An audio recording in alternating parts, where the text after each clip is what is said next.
देहि नित्यम अवध्यो अयम देहे सर्वस्य भारत तस्मात् सर्वाणि भूतानि न त्वं शोचितुम अर्हसि. Hello friends, this is the 30th shlok of the second chapter of Bhagavad Gita, and in today's video we will understand this shlok in detail. So let's first go over its meaning. So the shlok says, Dehi nityam avadhyo ayam, which means this one lives in the body eternally, cannot be murdered. Dehe sarvasya bharata, which means in body of everyone it resides, O Bharat. Tasmat sarvani bhutani, which means for the material bodies, therefore, natvam shochitum arhasi, which means you should not mourn. So over here, Shri Krishna is summarizing whatever he has said in the past 20 shloks. So in the past 20 shloks, Shri Krishna has said that Atma is eternal and the physical body is mortal.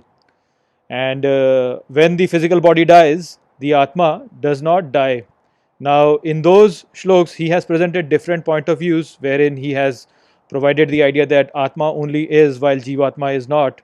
Or he said, even if you believe in Jivatma and Paramatma. So he has provided different point of views, but the basic crux of the idea presented is that there is something which is present in all the bodies, and when the body dies, this entity does not die, and therefore one should not mourn about the death of the body. So this idea actually is in direct conflict with the idea that has been presented in other Indian philosophies, especially Jainism and Buddhism, where a lot of emphasis is placed on the idea of not killing anyone. The Jains actually have taken it to a very high extent where they even put some cloth on their mouth and they use broom to sweep in front of them so that they might not end up killing anyone. So this idea over here of Sri Krishna is going completely against that. Now, in the first chapter, Arjun had argued from the point of view of this idea from the Jain and Buddhist philosophy, where he said that killing his loved ones is going to be a grave sin, and that by killing them he is going to end up destroying the dharma. So that idea is what has been refuted by Sri Krishna over here in terms of saying that killing the body is not something which is to be mourned, because the body is mortal and the thing which is inside it, the Atma, that is immortal. So that's what Sri Krishna is telling over here. And what you have to understand over here is that this aversion that we feel in terms of killing others, it arises because of our own delusion. Basically, we value our life a lot, and we think that our survival is basically based on our body itself, and we reflect this on other beings also, because other beings are living beings and you are also a living being. When you kill other, it reminds you of your own mortality also, and you don't want to experience that. That is why you feel an aversion towards killing the other beings. So in that sense, you have to understand that your aversion from killing other beings is actually arising from your own attachment to your body.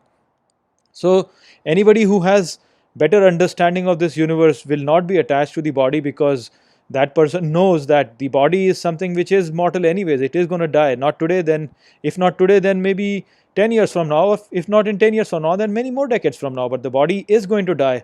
And so this body is something which we should not put much attention to. We have to put more attention towards establishing the dharma and carrying out the tasks which are important to keep a society afloat and increase the largest amount of well-being.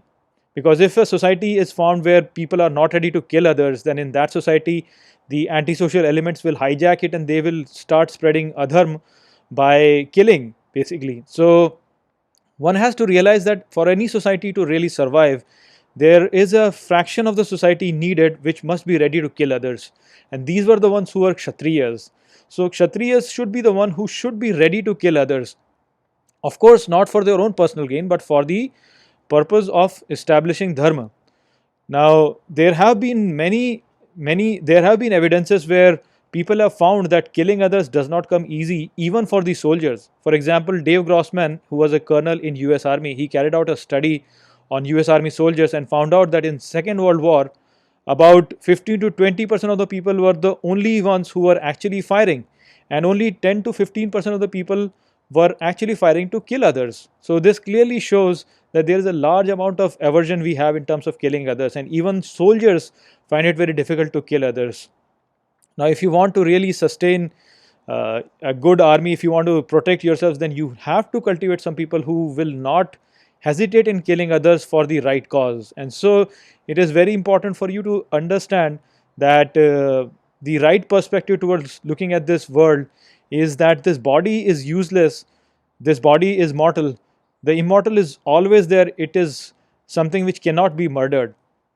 The other thing that you have to understand with this idea that there is something eternal inside us is that we put a lot of emphasis on this body itself, and that's why we collect lot of wealth, lot of prestige and things like that, because we give value to this body and we identify with this body. You have to realize that after that all of this is going to get lost. The only thing that you'll be left with is your own sanskars and your knowledge, and with that then you will be coming back, and basically whatever you had accumulated in terms of material wealth is going to get lost. And so why put so much emphasis on those things?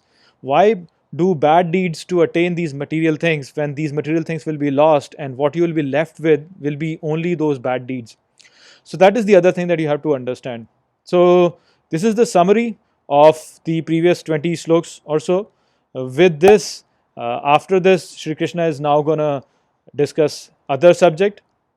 So I hope I have explained this shlok and also the previous shloks well to you. With that, I'll close this video. I'll see you all in the next video. Take care.